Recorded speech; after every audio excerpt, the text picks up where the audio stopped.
L'Olympique Lyonnais est en demi-finale de la Coupe de France et comme l'a dit un grand artiste à l'été 2021, 2 matchs secs, Yacher moi, il ne manque plus que 2 matchs à l'Olympique Lyonnais pour aller gagner la Coupe de France, pour aller en Coupe d'Europe et un seul match pour aller au Stade de France.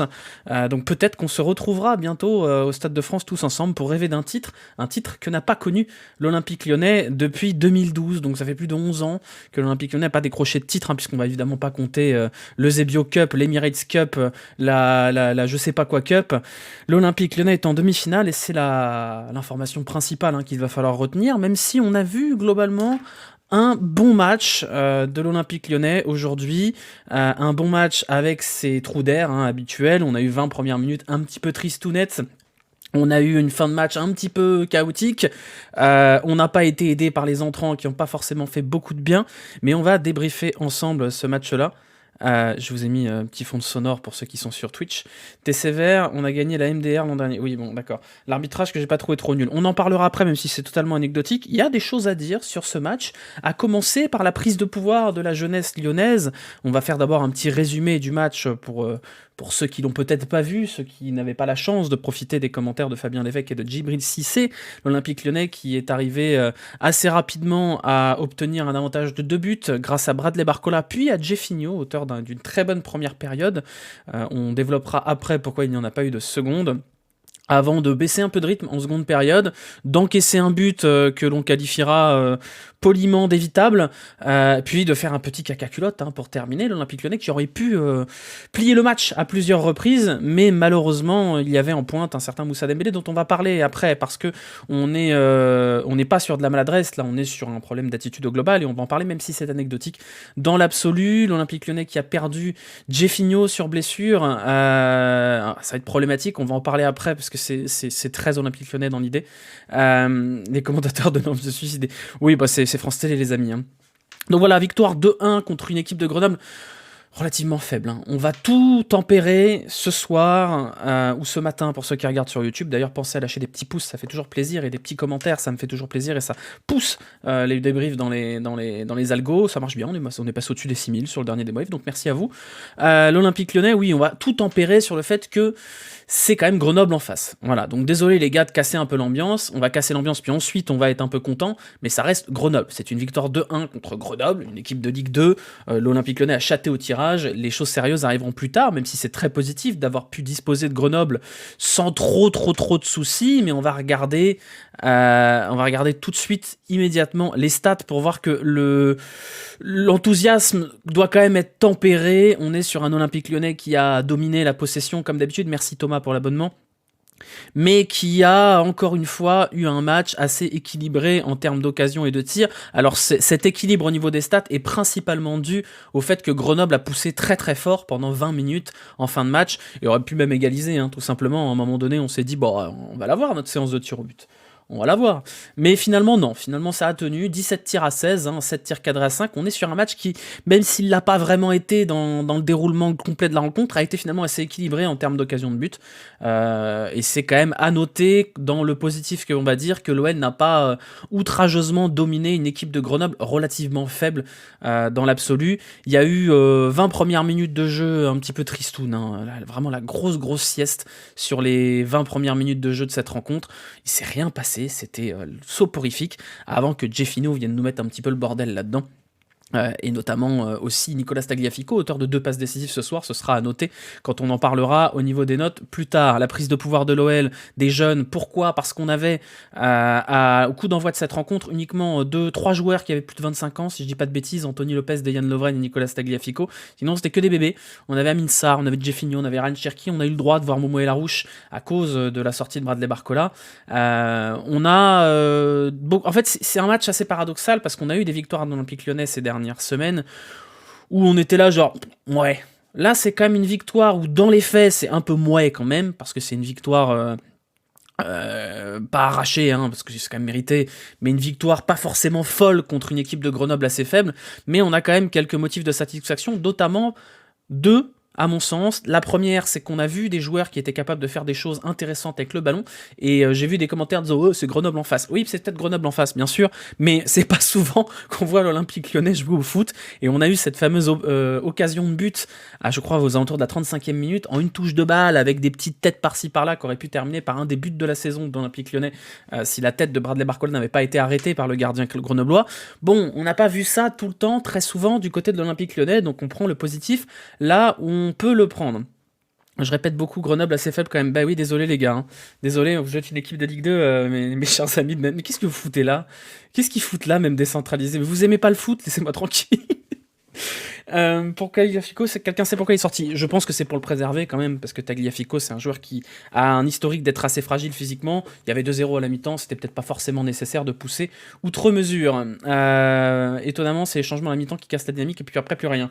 Bah, un peu comme d'habitude, les gars. Après, on savait qu'à 2-0 à la mi-temps, ça allait s'éteindre un petit peu. On savait que les facteurs X de cette équipe sont un peu soit sortis, soit tombés en forme. Le tacos est lyonnais, effectivement, c'était le tacosico ce soir, le tacos qui donc va élire domicile à Lyon en attendant le prochain Lyon-Grenoble. On a joué, oui, effectivement, une mi-temps sur deux, on commence à être habitué.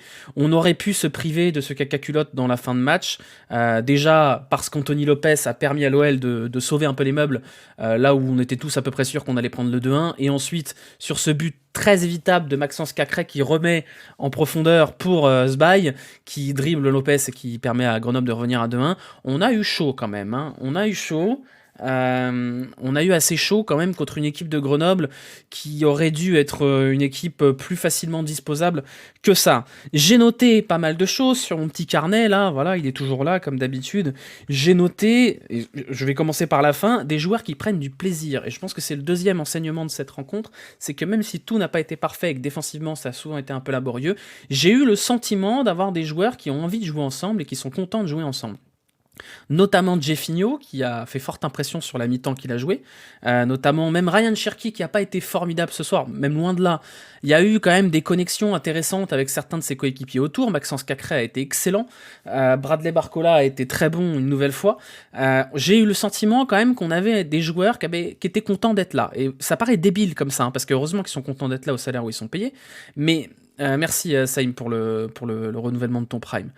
On a quand même eu le sentiment à un moment donné d'avoir quelque chose qui flamboyait un petit peu, un petit feu qui se mettait en route du côté de l'OL, et c'était assez intéressant, ça n'a pas duré longtemps, mais il y avait un début de quelque chose. Alors encore une fois, c'est Grenoble en face, calma, attention à la suite, il reste 2 matchs, les adversaires vont être coriaces, et c'est tout sauf gagné pour aller au Stade de France. Toujours est-il que je suis pas certain que ce match-là aurait été gagné sur toutes les saisons précédentes avec d'autres coachs. Avec un autre effectif, j'en sais rien. Merci SGTA pour le Prime. Voilà pour le constat global. Beaucoup de choses à dire. Barcola, pour commencer par Barcola, puisque c'est lui qui ouvre le score. Il y a quand même un constat de base sur Barcola, qui est qu'on est sur un joueur qui sait ce qu'il fait sur le terrain. Et encore une fois, c'est une lapalissade complète. Mais voilà, Barcola, ça stat, hein. Ça fait pas de bruit. C'est tranquille dans son coin, mais ça stat. Et rappelez-vous quand même d'où on sort. Hein. Bradley Barcola, il y a un monde où Toko Ekambi n'est pas sifflé, Toko Ekambi ne boude pas, Toko Ekambi ne s'en va pas, et on voit quasiment pas Barcola de la saison. Or Barcola, je sais plus à combien on est au niveau des stats, mais je crois qu'on est à 4 buts, 2 ou 3 passes D. C'est quand même beaucoup pour un joueur qui était absolument pas destiné à jouer, parce que Laurent Blanc n'en voulait pas vraiment. Il était même question qu'il soit... Ah, je vais éternuer, je suis désolé. Éternuer incessamment sous peu. Mais pas tout de suite. On est sur un joueur qui était presque destiné à être prêté cet hiver, s'il n'y avait pas eu cette nouvelle, cette nouvelle Olympique Lyonnade de Toko qui en a marre qu'on l'adule pas et qui s'en va. Barcola, est-ce que vous êtes surpris? Moi, c'est ça la question que je vous pose. Est-ce que vous êtes surpris par le niveau affiché par Bradley Barcola? Moi, un peu, honnêtement. Moi un peu, j'attendais pas autant de Bradley Barcola aussi vite, j'étais à peu près persuadé qu'il avait des choses à apporter, mais je l'aurais pas mis à ce niveau-là. Et effectivement, là on est quand même sur les bases d'une saison très très intéressante pour une première vraie saison en pro de Bradley Barcola, et c'est peut-être un joueur qui peut s'imposer dans le 11 de départ, probablement pas comme étant l'élément facteur X de cette équipe, mais il fait quand même beaucoup de bien par ses appels, par sa capacité athlétique. Il y a une petite maladresse peut-être technique, mais il y a du sens du but, il va dans la bonne direction, merci Rome pour l'abonnement. Et il y a ce côté finisseur. Ce but ce soir, là, d'une tête décroisée sur un centre de Tagliafico, il faut aller le chercher. C'est des buts que moi, j'aurais pas pensé voir Barcola être capable de mettre. Et je trouve ça très intéressant. Et on espérera évidemment que Bradley Barcola n'est pas blessé plus que de raison, puisqu'il est sorti sur blessure, remplacé par Mohamed El Arouche aux alentours de l'heure de jeu, peut-être un peu avant. Voilà, moi, je trouve que c'est assez intéressant d'avoir un Bradley Barcola en confiance, qui donne tout ce qu'il peut donner. Et il est en train d'aller au maximum de son potentiel. Et je sais plus où placer son potentiel à Bradley Barcola. Et j'espère qu'il sera encore plus haut que ce qu'on aurait pu imaginer. Et j'espère surtout qu'on le reverra vite sur le terrain parce qu'on en a besoin. La compile de Mohamed El Arouche vient de sortir sur... Non, je peux pas check là tout de suite, on peut pas. C'est pas pendant le débrief. Après, peut-être si vous voulez. Le tweet de D-Labs. Oui, on a vu le tweet de D-Labs. Quelle bande d'enfoirés. Le mec de D-Labs. Magnifique tweet, je vous l'ai mis dans le chat la dernière fois. Voilà. Jeffinho, passer sur Jeffinho. On a quand même... Moi, j'avais des doutes sur Jeffinho, je vais pas vous mentir. Parce que Jeffinho, il est pas tout jeune. J'avais des doutes sur Jeffinho. Je me suis dit, bon, ça ressemble à un truc un peu cher payé pour un joueur qui a pas beaucoup fait ses preuves, qui a pas beaucoup de matchs en pro à son âge. Bon, il aime bien le ballon, quand même, notre ami Jeffinho. Il s'est créé un but tout seul comme un grand. Il y a ce côté un peu Bertrand Traoré, je vais le répéter, dans la facilité avec le ballon. Par contre, il n'a pas inventé l'eau chaude. Parce que pour ceux qui n'ont pas vu la rencontre, Jeffinho est sorti sur blessure à la mi-temps parce qu'il s'est probablement fait mal en célébrant son but, en faisant un salto, ce qui nous a offert probablement l'intervention la plus pertinente de la carrière de consultant de Djibril Cissé, qui lui-même s'était déjà blessé en faisant un salto, en se faisant pourrir la gueule par Giroud. Jeffinho, je pense que c'est le premier et le dernier salto qui fera de sa carrière à Lyon, parce que ça lui servira de leçon. Alors on espère bien évidemment que ce sera pas grave, parce que Jeffinho, il a des sacrées choses à apporter. Vraiment, je pense que Jeffinho, aujourd'hui, a permis à l'équipe de ne pas se reposer uniquement sur Ryan Cherki pour faire des choses. Et ça, c'est assez intéressant. La FFL de l'année. Ah bah, ils se sont régalés, les gars de la FFL. Ils se sont vraiment, vraiment régalés. Donc, énorme demeuré, ça va finir à 15 buts l'an prochain. Moi, je pense pas qu'il faut attendre de Jeffinho qu'il soit prix Nobel. Par contre, avec le foot, ça ira. Avec le ballon, il est plutôt intéressant. Très curieux de le revoir sur un terrain. J'espère que c'est pas grave ce qui s'est fait. Ce serait quand même très très con de se niquer les ischios pour 3 semaines sur ça. Enfin, normalement, je suis désolé les gars. Je vais pas l'accabler plus que de raison. Mais ils savent, les footballeurs, qu'il faut pas faire de salto. Les saltos, vous les faites sur FIFA Ultimate Team ou en Club Pro, mais faut pas faire des saltos. Pas en plein hiver, enfin bref. Donc bon, je sais pas là-dessus. J'ai mis sur mon petit carnet, vous voyez, on voit l'évolution du match. Parce que vous voyez les lignes là, il y a marqué Jeffinho, ça sent bon, et il y a marqué le salto MDR. Je pense que c'est un bon résumé du match de Jeffinho, qui est vraiment, enfin voilà, c'est salto contre Grenoble, on s'en souviendra. La 4e ligne de mon petit carnet, c'est qu'il y a marqué « On joue mieux au foot avec des joueurs de foot ». Ça, c'est une phrase qu'on a déjà sortie. Merci Lionel pour le Prime. C'est quand même bizarre quand on enlève les morts-vivants du terrain et les gens qui n'ont pas trop envie de jouer au football. Ça joue un petit peu mieux. Alors, c'est pas parfait. Et il y a encore des trous d'air, notamment Diomandé qui a eu beaucoup de mal dans son poste derrière droit. Et c'est pas son poste, donc on va lui trouver des circonstances atténuantes. Mais c'était dur Diomandé. Mais quand même, Le Penant, Cacré, bah, on pensait qu'ils avaient une incapacité à être complémentaires. Finalement, c'était pas mal. Devant, Sarr, Jeffinho, Cherki, c'était intéressant, cette ligne de 4. C'était quand même pas mal dans l'absolu. Oui, on a trouvé. Oui, je sais que vous avez envie qu'on parle de. Je sais que vous avez envie qu'on parle de Moussa Dembélé. Je sais, je vous sens là. Vous êtes avec vos fourches et vos torches et vous êtes là en train de crier Moussa, Moussa. Calma, on en parlera après. C'est pas important dans le match Moussa Dembélé, mais on va en parler. Vous inquiétez pas, on va en parler. Mais je vous sens là. Moussa Dembélé. Calma. Pas content. On va en parler, mais après. Cacré, moi je suis content quand je vois Maxence Cacré pour ça. Alors on va passer sous silence la passe décisive pour Sbaï qui donne le 2-1 parce que c'est malencontreux. Hein. Il fait pas exprès bien sûr, Cacré, c'est malencontreux.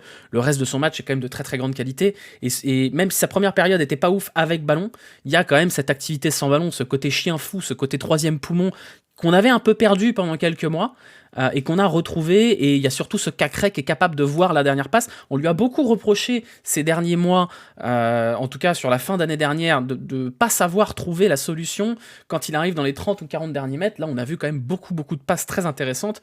Malheureusement pour lui, il y avait des Timberland devant qui lui empêchaient de scorer encore une belle passe décisive.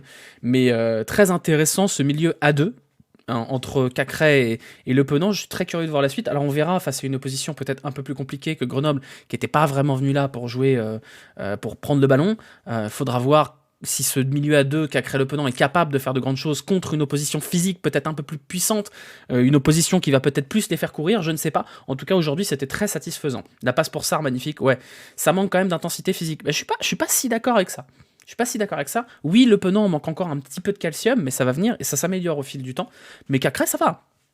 Cacré, ça va. Lorient ce week-end sera pas la même. Ah bah ce sera le vrai test. De toute façon, les vrais tests, ils arrivent. Il y a Lorient, il y a Lille, il y a le PSG, il y a Rennes, il y a Marseille qui arrivent.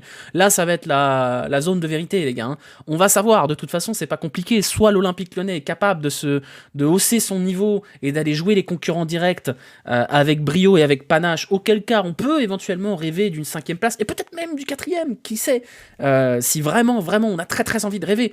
Ou alors, l'Olympique Lyonnais n'est pas une équipe au niveau de ses concurrents et là, on va se faire tarter la gueule. On va finir 9e. Mais le moment de vérité, il est maintenant. Vous vous rappelez, quand on a fait les débriefs en tout début d'année, on disait, il y a une série de matchs plutôt faciles dans l'absolu qui va durer 2 mois, où il faudra que l'OL fasse le maximum de points. L'OL n'a pas fait le maximum de points, toujours à 6 points de la 5e place, c'est encore loin. Maintenant, c'est pas fini dans le sens où il y a encore des matchs qui peuvent permettre de faire des rapprochés. On verra, hein. Le révélateur, c'est pas Grenoble, bien évidemment. Ce sera Lille, ce sera Marseille, ce sera Paris, ce sera Lorient. Voilà, on verra. 4e, t'es dingue. Écoutez, moi je vous dis pas qu'on va finir 4e. Hein. Je pense même qu'on va pas finir 4e, et probablement pas 5e non plus. Je vous dis juste que compte tenu du calendrier, bah, c'est pas mathématiquement, c'est encore possible. Si tu bats Lille et si tu fais une bonne série contre les concurrents directs, c'est des choses qui peuvent être envisageables sur les dernières journées. J'y crois pas du tout, hein, qu'on soit d'accord. J'y crois pas du tout. Mais on sait pas. On verra. Qu'est-ce que j'ai noté ? Bah, les blessures, bien évidemment. Il y a quand même, on arrive à un stade assez problématique. Est-ce que c'est dû à de la malchance ou est-ce que c'est dû à cette préparation physique qu'a fait Laurent Blanc pendant la Coupe du Monde, préparation physique un peu de rattrapage, un peu en accéléré, peut-être qu'elle a laissé des traces cette préparation physique, auquel cas on pourra difficilement en vouloir à Laurent Blanc d'avoir essayé de pousser les choses là-dessus, tant on se rappelait hein, quand même de la condition physique désastreuse des joueurs sous Peter Bosz. Ça fait quand même beaucoup, on a un Lacazette en moins, on a un Barcola en moins, on va avoir probablement un Jeffinho en moins, Tolisso c'est toujours un petit peu fragile, attention quand même à tout ça, on a Malo Gusto qui s'est pété aussi. Ça fait beaucoup d'absents. Beaucoup d'absents. Alors moi je compte pas Boateng là-dedans parce que pour moi Boateng est à la retraite. C'est juste parfois il vient faire coucou un peu comme vous savez les vieux qui partent à la retraite et qui reviennent passer le bonjour pour en ramenant des chouquettes au boulot quoi. Pour moi c'est ça Boateng. On va envoyer le 19. Heureusement que l'OL a un vivier quand même. Heureusement que l'OL a un vivier. Après j'ai entendu des commentaires genre oh là là c'est la catastrophe, ils sont obligés d'aligner Jeffinho et Sarr. Bon c'est quand même 2 recrues à plus de 10 millions. On va quand même pas s'en plaindre de devoir aligner Jeffinho et Sarr là-dessus. Gusto revient quand ? Alors ça c'est le grand point d'interrogation. Il va se faire soigner à Chelsea. Il est actuellement à Londres, il me semble, Malo Gusto, pour se faire soigner. Je suis à peu près certain que Chelsea va pas se presser pour faire rentrer Malo Gusto à Lyon. Hein. Je pense pas qu'on prendra des risques avec Gusto parce que c'est pas nous qui décidons de toute façon. Donc est-ce qu'il reviendra ? C'est même ça la question. On sait pas trop hein, pour Malo Gusto. Donc je suis même pas sûr qu'on le revoie avant pas mal de temps Malo Gusto. Et ça va être un vrai problème parce qu'on voit bien que Diomandé à droite ça ne va pas, que Koumbedi c'est assez léger et qu'aujourd'hui le point faible de l'équipe aujourd'hui c'est Diomandé qui n'est pas à son poste et qui souffre beaucoup face à des ailiers qui en plus il était face à un client aujourd'hui. On voit bien que c'est un problème ce poste d'arrière droit et que Bruno Chéroux qui s'est félicité de ne pas avoir pris de recrue pour permettre à Sohail Koumbedi d'éclore, peut-être que c'était peut-être pas forcément le...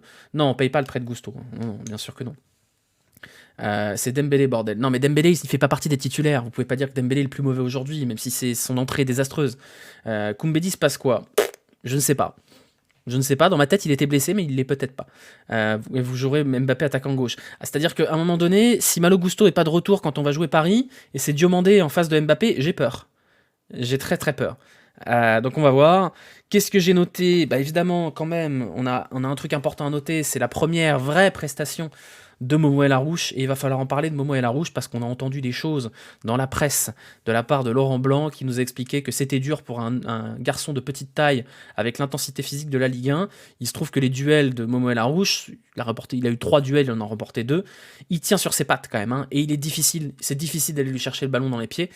Pour info, Mohamed El Harouche fait la même taille que Marco Verratti, qui, comme vous le savez, n'a pas réussi à percer au plus haut niveau et n'a pas du tout une carrière brillante en sélection et dans un des plus gros clubs européens. Donc cet argument de la taille, c'est cet argument-là qui a permis aussi au club français de laisser passer Antoine Griezmann, qui était trop petit pour réussir visiblement, ou Mathieu Valbuena avant lui, ou Franck Ribéry qui a percé sur le tard aussi à cause de cet argument-là. Donc on est quand même sur un discours bien unicatif de oh les petits, il est petit le gamin, il n'y arrivera pas. Alors que bon, si j'ai entendu dire aussi Laurent Blanc qui explique que la Nationale 2 c'est totalement différent en termes de physique.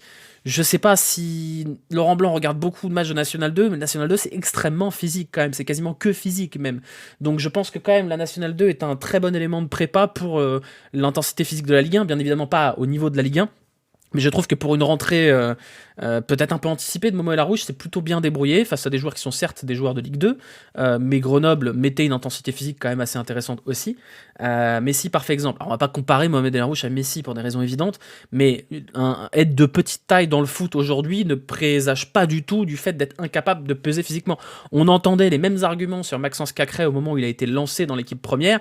Oui, Maxence Cacré, il est petit, il est tout frêle, il n'y arrivera pas. Or, on voit bien que certes, c'est pas Maxence Cacré qui va mettre par terre Romelu Lukaku au duel, mais que les joueurs de petite taille ont souvent un centre de gravité très bas qui leur permet de rester sur leurs appuis et d'être beaucoup plus difficile à bouger que tes grandes tiges toutes frêles. Par exemple, voilà, enfin, je pense que c'est un faux argument. Que Mohamed El Harouche soit pas encore suffisamment prêt à jouer 90 minutes à haute intensité physique, ça je veux totalement le comprendre, mais l'argument de la taille, quand on voit sa rentrée aujourd'hui, son entrée en jeu, il y a du ballon quand même, Momo El Harouche. On est quand même, Momo El Harouche, sur un joueur sympathique pour les gens qui aiment le football, hein. Je suis désolé, il y a des prises de balles, il y a des contrôles. Vous savez, c'est Michel Platini qui disait qu'on peut juger les joueurs à sa prise de balle et à son contrôle, et qu'il n'y a que ça qui fait un joueur. Et vous voyez bien que les prises de balles de Momo El Harouche, ça sent le football quand même, hein. Ça sent bon le ballon, hein. Et ça ment pas, ça ment jamais. Les joueurs qui sont capables d'avoir cette première touche et ce contrôle de balle et de s'orienter derrière avec le jeu de corps, Momo El Harouche, il a tout ça, le reste, ça se travaille. Le physique, ça se travaille. La puissance, ça se travaille. Mais ça, l'essence même du foot, c'est ça, c'est la qualité de contrôle, la qualité de prise de balle. À partir de là, c'est bon, tranquille. On joue contre qui, les gagnants de MNC? Je crois pas que ce soit tiré encore, hein. Si, c'est ça.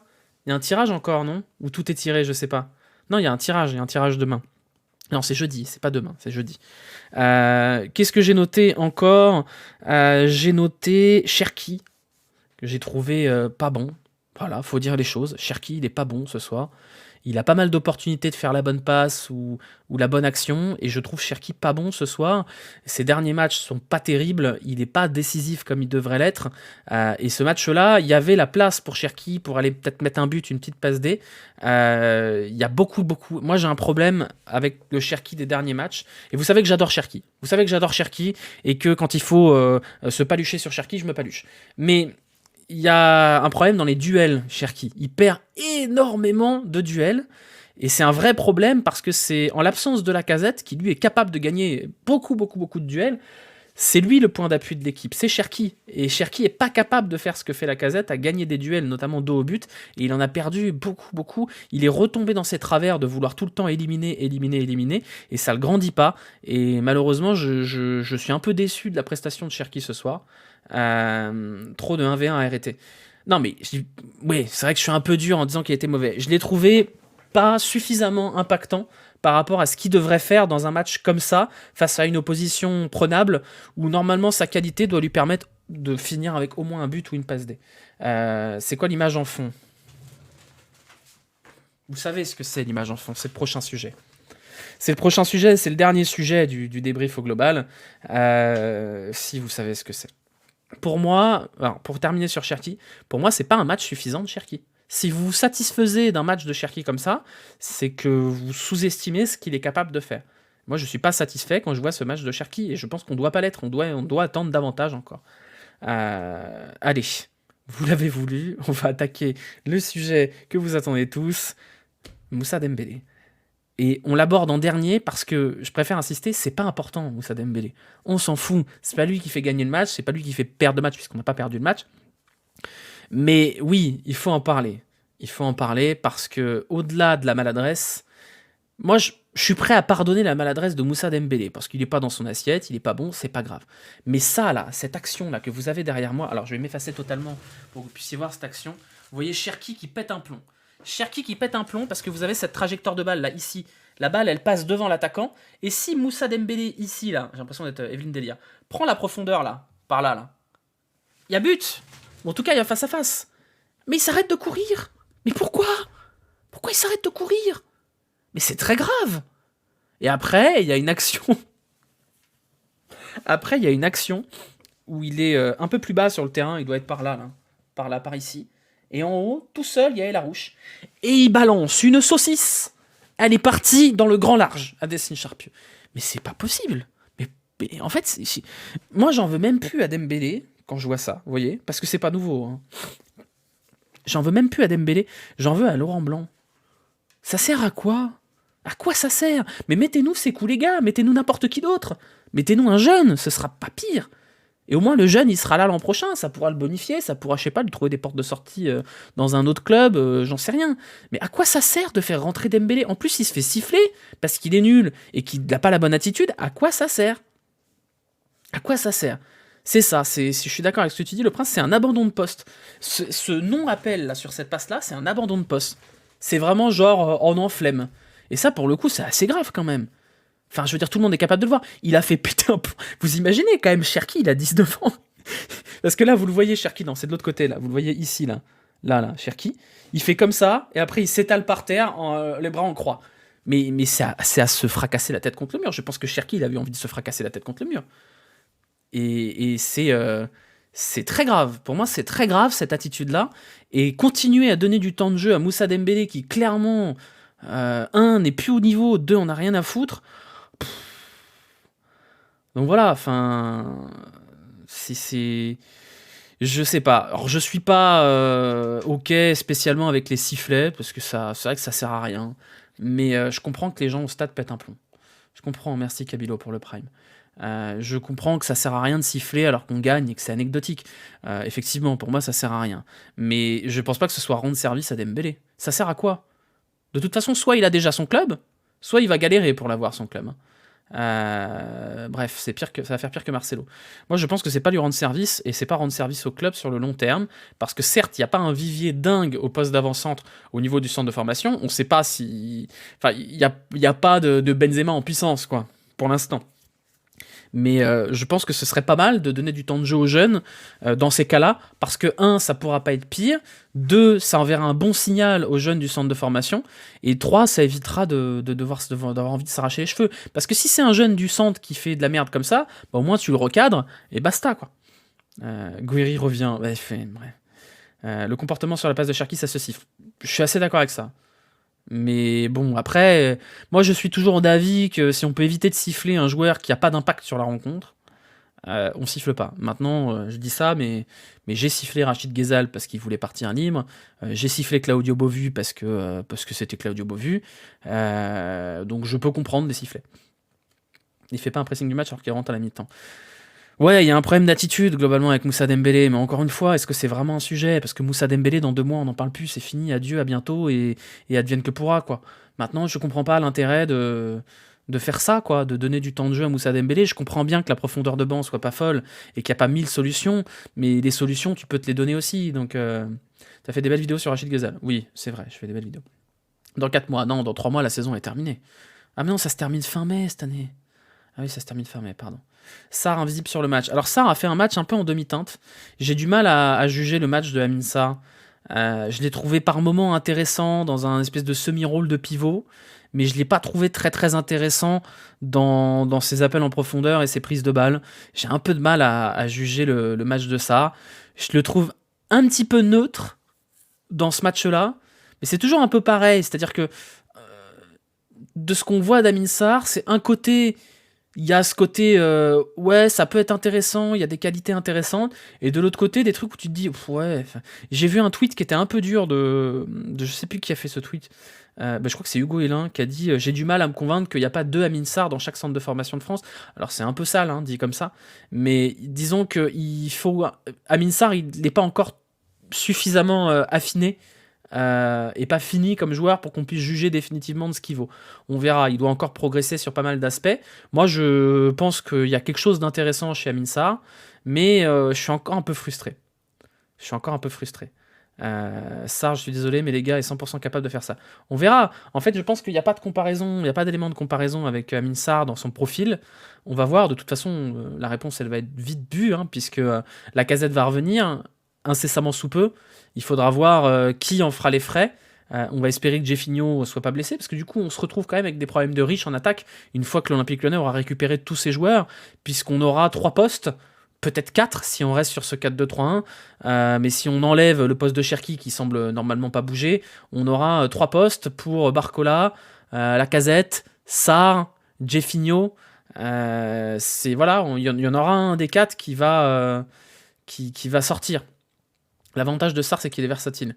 Barcola blessé, on verra, on n'a pas encore le bilan de ce qui se passe côté Barcola et Jeffinho. On va juste espérer que ce ne soit pas des blessures trop longues, parce qu'on a besoin d'eux, je pense.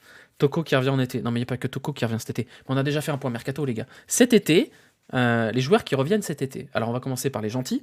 Florent Sanchez, Habib Keïta. Ensuite, vous avez Toko Ekambi, Romain Fèvre, Jeffrey Nedelid. Vous avez Youssouf Koné, Senkos Kassa, Tino Kadewere qui reviennent cet été. Ça fait bite, hein. Ça fait 8 joueurs. J'en ai peut-être oublié un. Merci, très beau pseudo, Nick Sama. Linux aussi, merci beaucoup pour ton 16e mois. Polersbeck aussi. Koné, c'est fin de contrat 2024. Camilo, ça compte pas, ça a jamais compté.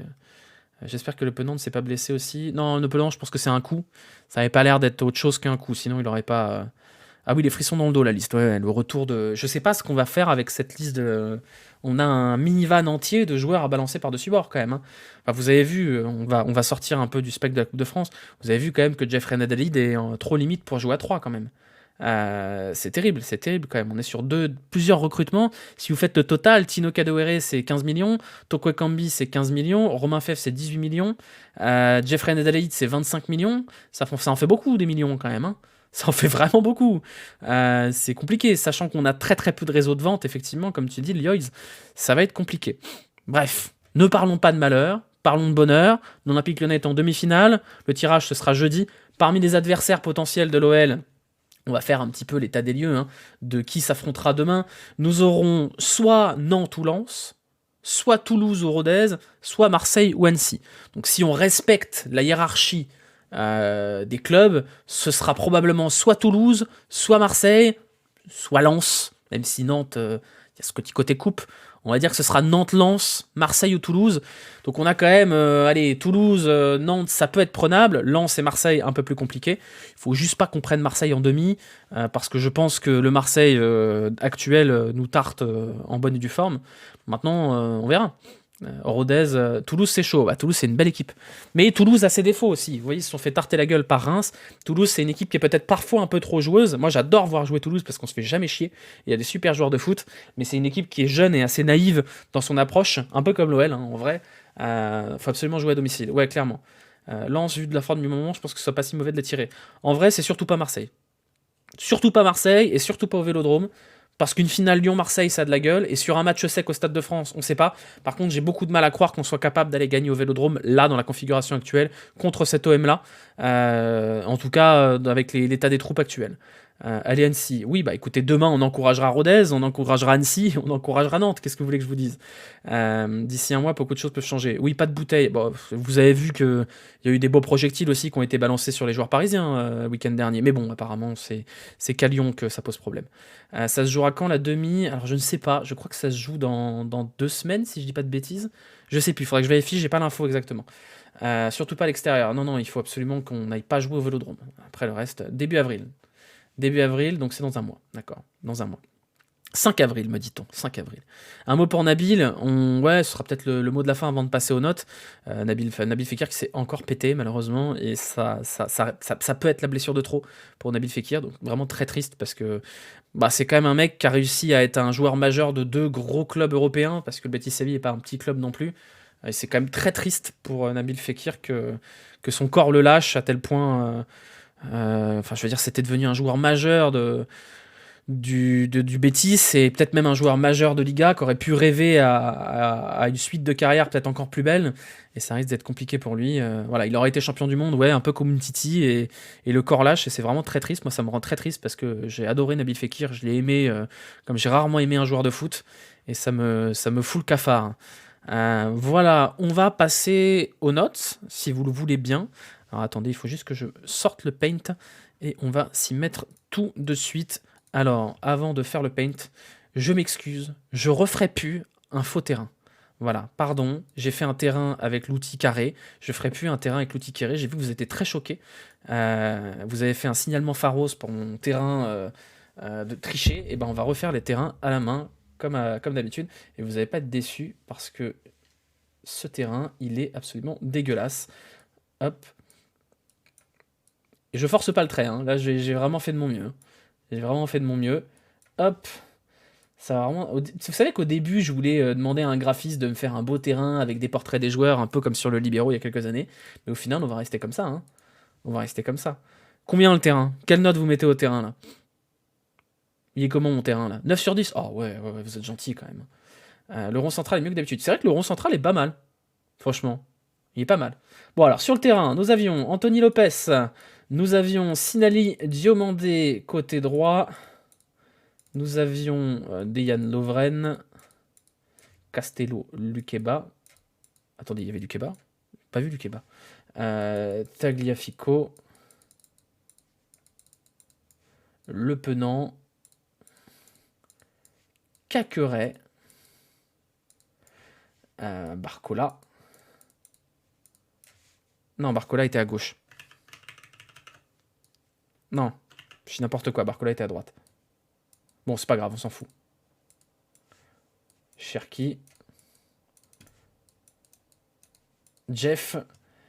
Et ça, voilà. Alors. Oui, Kakert. Oui. C'est bon, vous êtes content, Kakert. C'est bien. C'est dommage, le reste était bien écrit, mais Cacré, il y a eu un problème. Il y a eu un crash, là. Il y a eu un crash. C'était plus un 5-3-5-2 au départ. Oui, non. Ouais, bref, écoutez, ça va, vous moquez pas de mon Cacré. Ça vous fait rire? Ça vous fait rire? Bon, allez, on se concentre. Lopez, 4 sauvetages, hein, quand même, pour Lopez ce soir. 4 sauvetages pour Lopez, c'est énorme en vrai. Hein. 4 arrêts décisifs contre Grenoble, c'est vraiment énorme. Il nous sauve le cul, hein, quand même, Anthony Lopez. 7, oui, il se fait bien avoir sur le but, mais bon, le dribble est très beau. Ouais, 7, ouais. 7. Il aurait eu 8 s'il avait arrêté le but, tout simplement. Peut-être même 7,5, parce qu'en vrai, c'est un gros match de Lopez, sérieux. Mais bon, ça m'emmerde de mettre 7,5 avec un but encaissé où il se fait dribbler quand même. Donc on va pas mettre 7,5. Lovren, match plutôt solide de Lovren, comme d'hab. Hein, c'est un match serein de Lovren, pas hyper flamboyant, mais un match serein de Lovren. On va quand même noter le beau caca-culotte défensif sur la fin de la rencontre. Donc on va mettre 6, ouais, Lovren. On va mettre 6. Pas ouf dans le gelon, effectivement, Michou, je suis d'accord. C'est pas un mauvais match, c'est un bon match, voilà, un match rassurant. Lukeba, alors Lukeba, je vous avoue que je l'ai pas vu. Vraiment, j'ai l'impression de ne pas voir Lukeba. Alors c'est un peu une constante. J'ai l'impression que depuis que Lovren est arrivé, c'est Lovren qui prend en main toute la relance. Et du coup, on ne voit pas trop Lukeba. Enfin, je sais pas ce que vous en pensez, mais j'ai le sentiment d'avoir un Lukeba très neutre depuis que Lovren a pris un peu le pouvoir dans cette défense. Pas forcément mauvais, mais très très neutre. Très très neutre. Donc on va mettre 5, la note neutre. Ça me semble plutôt cohérent. Tagliafico, on est à 2 passes D, les gars. Hein. 2 passes D pour Tagliafico, c'est lui qui fait gagner le match à lui tout seul, le centre magnifique pour Barcola. Bon, le but de Jeffinho, ça lui compte une passe D, mais Jeffinho se le fait un peu tout seul. C'est un bon 8, ouais, 7,5. 7,5 pour Tagliafico. On est sur un 2-1, hein, on n'est pas sur un 5-1 non plus, les gars, donc 7,5. Deux passes décisives avec la gastro, bien sûr, exactement, parfait. Il sort un peu tôt, effectivement, parce que je pense qu'il était limite physiquement, mais plus Smecta, effectivement, c'est Smecta sur 10, on va mettre ça, voilà. Smecta, bonus Smecta, voilà, ça vous va? Deux passes D, un bronze, voilà, parfait. Diomandé, je pense que c'est le maillon faible de l'équipe aujourd'hui, Diomandé. Alors, il y a des circonstances atténuantes pour Diomandé qui est qu'il ne joue pas à son poste, et il est clairement pas fait pour être arrière droit. Mais il a pris un bouillon cube magie, hein. Un bouillon cube nord, le pauvre Diomandé, c'était très très compliqué quand même. Ouais, pour moi c'est un match très poussif de Diomandé. Ça fait quelques matchs assez poussifs de la part de Diomandé. Il m'a l'air un peu perdu. Faut qu'il réussisse à gommer cette irrégularité, Diomandé. Parce que c'est un vrai bon joueur avec un vrai talent. Mais il a des moments de panique et de trou d'air à quasiment tous les matchs. Et c'est un peu dommage parce que c'est vraiment un joueur qui, quand il a la tête à l'endroit et qu'il est dans son match, impose vraiment une grosse puissance, quoi. Mais alors, en arrière droit, Diomandé, la concu qui commençait à s'installer entre Lukeba et Diomandé faisait du bien. Non, mais vous vous rappelez quand Laurent Blanc a dit que Diomandé, il avait pris le dessus sur Lukeba. Je pense que Lukeba a repris le dessus parce que Diomandé a baissé de régime. C'est comme ça que la concurrence doit fonctionner. Donc là-dessus, Laurent Blanc, il a eu raison de traiter ça comme ça. Oublie pas Enrique et Dembélé. C'est vrai qu'ils ont joué une mi-temps entière. Donc on va les mettre. On va rajouter Enrique. Non, pas Enrique de cette couleur-là, sinon on va rien voir. On va mettre là Enrique.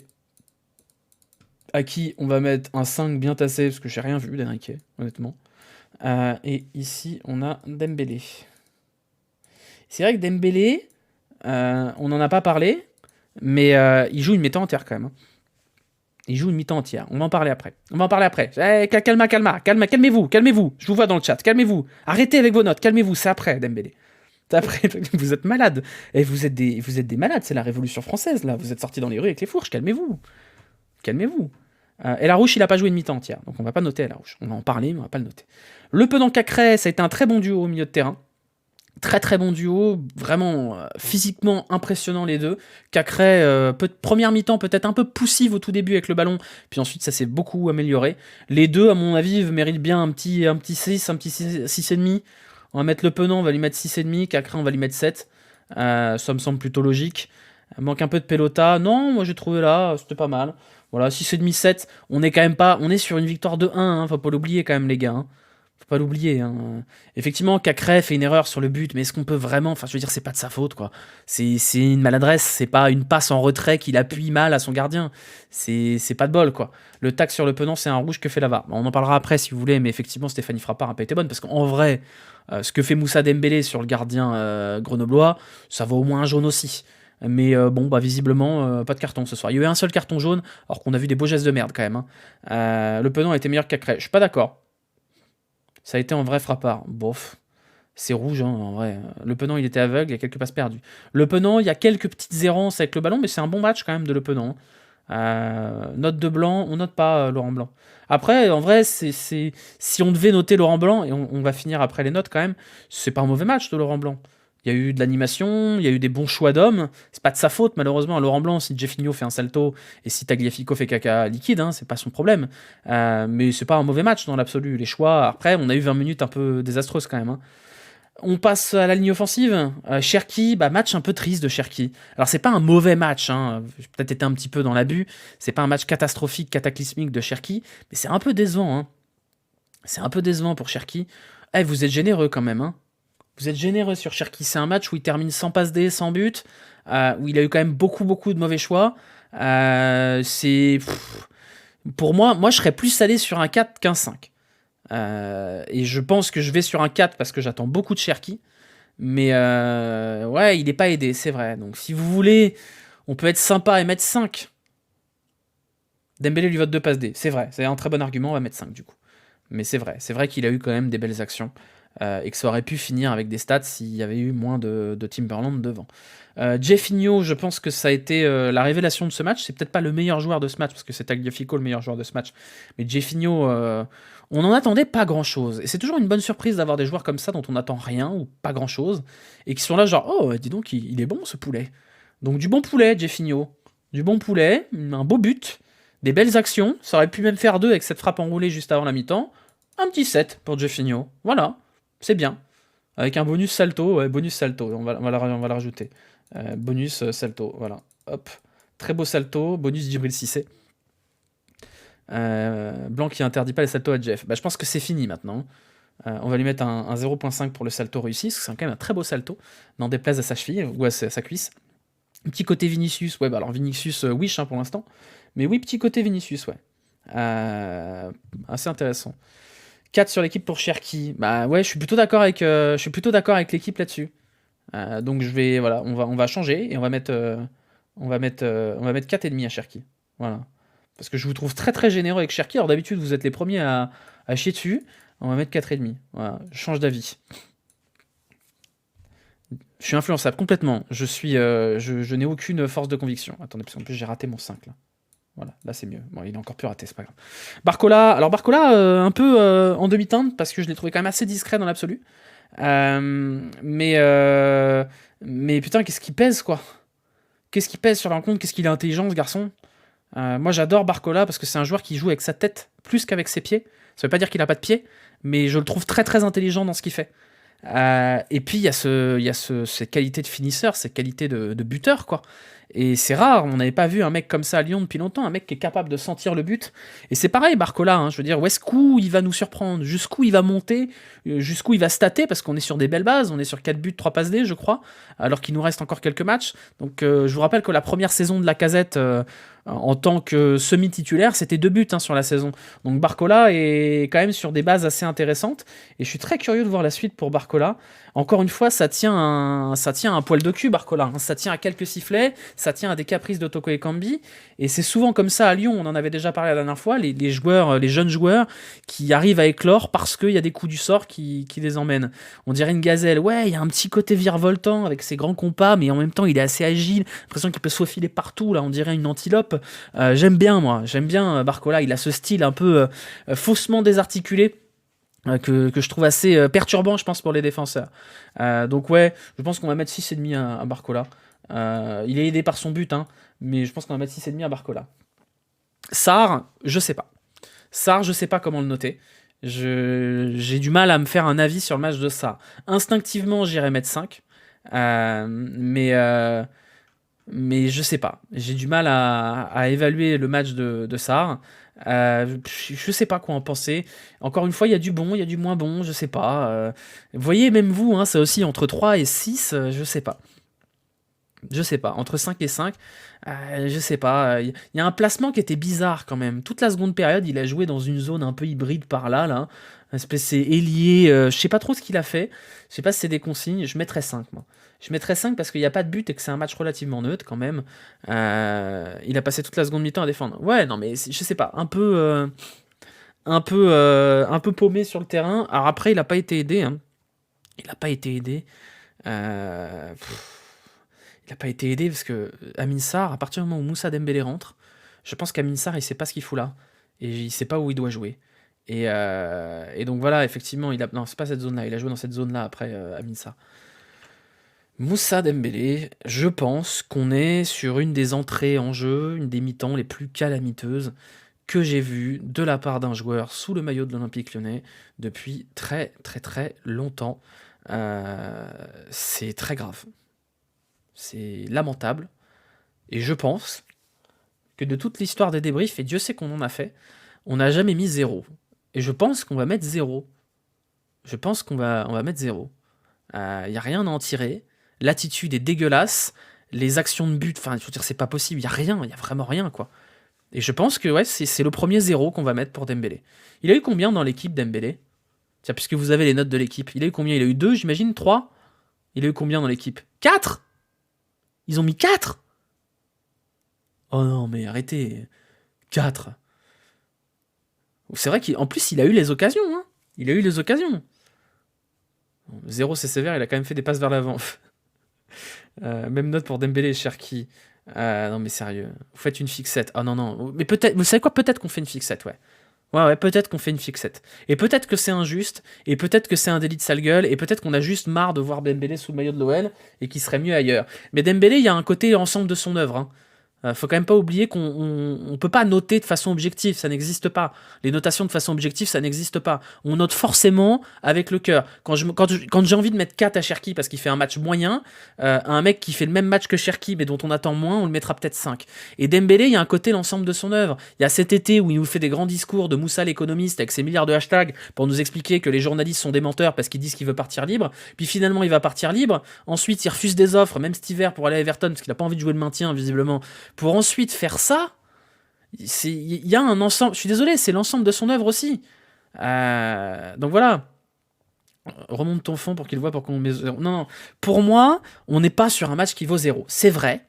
C'est pas un match qui vaut 0 parce que voilà, il a pas non plus raté un but à 1 mètre du but et compagnie. Mais bon, vous savez quoi, nique sa mère, 0. Voilà, hop. Vous êtes content? Voilà. Allez, content. Avec l'outil 5 de... Allez, hop, voilà. Vous m'avez fait chier. Vous avez gagné, on met 0. Voilà, bravo. Voilà, on a mis une demi-heure à discuter pour mettre un 0. Bravo à vous. Pourquoi persister avec Diomandé à droite? La simple raison, c'est qu'il n'y a personne d'autre. Pour une raison, je sais pas si Koumbedi est fatigué ou quoi que ce soit. Mais si c'est pas Koumbedi, si c'est pas Gusto, il n'y a personne à droite. Jeff pas blessé sur la célébration d'appeler le club. Ah, bon, ça va, ouf. On va passer au Jurigno. Et après, on en restera là. Alors attendez, le Jurigno, est-ce qu'il est prêt? Oui, il est prêt, le Jurigno, il est prêt. Il est là, il n'attend que vous. Est-ce que un des modos peut m'épingler le lien, s'il vous plaît? Hop là, je vous mets le lien partout, là, bombarde. Tu n'as pas tous les éléments de réponse sur Dembélé Olas. Tu crois pas que Olas Co plein de trucs, tu leur fais confiance sur Dembélé? Je sais pas de quoi tu parles, je vois pas de quoi tu veux parler. Alors, le Jurigno, nous allons donner un petit plus à Jeffinho, un petit plus à Barcola, un petit plus à Caqueret, à Lopez. Quoique, est-ce qu'on noterait pas négativement Diomandé, parce qu'il a quand même fait un match calamiteux, et bien évidemment, on va noter Dembélé. Hein. On va pas y aller par 4 chemins. J'imagine que c'est Lopez qui arrive ici. Oh, les gens, et vous forcez, hein. Et la rouche, calmez-vous quand même. Tagliafico, vous voulez? Ouais, Tagliafico, vous avez raison. Tagliafico, on va le mettre plus 4. Cacré plus 3.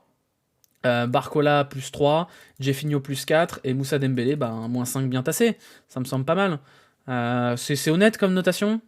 C'est bien? Ça vous semble cohérent? Je vous rappelle que vous pouvez voter aussi. Hein. Vous avez, on a un vote chacun. Vous pouvez voter autant que vous voulez sur le Jurigno. Enfin, autant que vous voulez. Un par personne, bien évidemment. C'est un vote collaboratif. Hop, moi je valide. Validez de votre côté. C'est bien, vous êtes déjà 10 à avoir voté. Regardez, on peut aller vous stalker. Là, on voit équipe à fond qui a mis quasiment les mêmes notes. C'est qui Pereira dos Santos? Ah, c'est Jeffinho. Voilà, on peut vous voir Gigo Dagno, on voit les habitués là. Voilà. Hop, Lorenzetti, Grégoire, Minignan, on vous voit, on peut stalker vos notes. Pourquoi les joueurs lyonnais sont décisifs quand ils ont la chiasse? C'est une très bonne question. C'est une très très bonne question ça, Flodogui. Merci Tegs pour les abonnements offerts. Merci beaucoup pour les 5 abonnements offerts. Fidèle parmi les fidèles. Non, Lolo White, si on devait lui donner une note ce soir, on mettrait un 6, 6,5. Les changements sont pas incroyables, mais je crois qu'il n'est pas trop...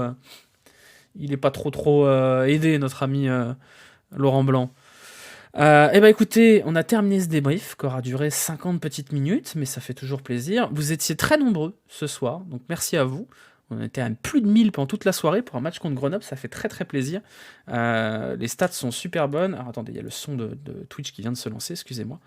T'avais reçu les miens de sub offerts. Alors j'ai pas vu Thibaut, je sais pas. Auquel cas, si jamais je les ai reçus, je te remercie, mais je les ai pas vus passer. Donc voilà, merci beaucoup d'être aussi nombreux. Merci à tous ceux qui prennent le temps d'aller mettre des petits pouces, des petits commentaires sur YouTube, même si c'est juste un commentaire à la con, ça me fait toujours plaisir et ça pèse très fort dans le référencement. Donc merci à vous. On pousse les chiffres. Là, j'ai fait un grand tableur Excel de data pour les amis de Paris en Sport. On a des beaux chiffres. Et on va continuer d'avoir des beaux chiffres, et j'espère que vous serez là longtemps. Je vais avoir davantage de temps pour parler un petit peu de tout ça, je vais avoir davantage de temps dans les mois qui vont venir, et je vais essayer probablement de faire davantage de vidéos écrites, format YouTube comme on avait fait pour le Mercato, histoire de prendre les choses à bras-le-corps là-dessus. On ira poster Specta sous ta vidéo YouTube, faites-le avec grand plaisir, mettez n'importe quoi. En vrai, tous les commentaires, tous les pouces comptent, et si tous les YouTubeurs insistent là-dessus, c'est pas parce que c'est des forceurs, c'est parce que ça compte de ouf. Aujourd'hui sur YouTube, je crois que j'ai 3400 abonnés, les vidéos font entre 5000 et 6000 vues. Vous voyez qu'on peut encore pousser plus loin. Et moi, ça me fait très plaisir de voir que le contenu fonctionne et que vous aimez ça. Donc c'est très très cool. Voilà, merci à vous. Je vais vous laisser. Je vais vous envoyer en raid chez Antistar, tiens. Voilà, vous allez aller chez Antistar. Merci à vous, vous prenez soin de vous. On se retrouve... Merde, le prochain match contre Lorient, c'est dimanche, si je dis pas de bêtises. Calendrier OL, il me semble que c'est dimanche. Ouais, c'est dimanche à 17h, donc le débrief sera à 19h10, 19h15, dimanche, juste avant le match de l'affiche du dimanche soir.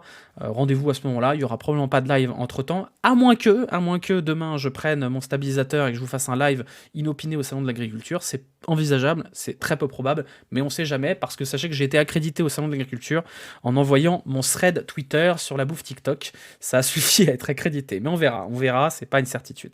Mais en tout cas, rendez-vous dimanche aux alentours de 19h pour le prochain débrief. Et puis pour ceux qui sont sur YouTube, et bah comme d'hab, lâchez un petit pouce, les commentaires, ça fait très plaisir, activez la cloche, etc. Vous connaissez la chanson de toute façon. Allez, bisous, à bientôt, je vous envoie chez Antistar, faites-lui des bisous, il sera content. Ciao, à bientôt.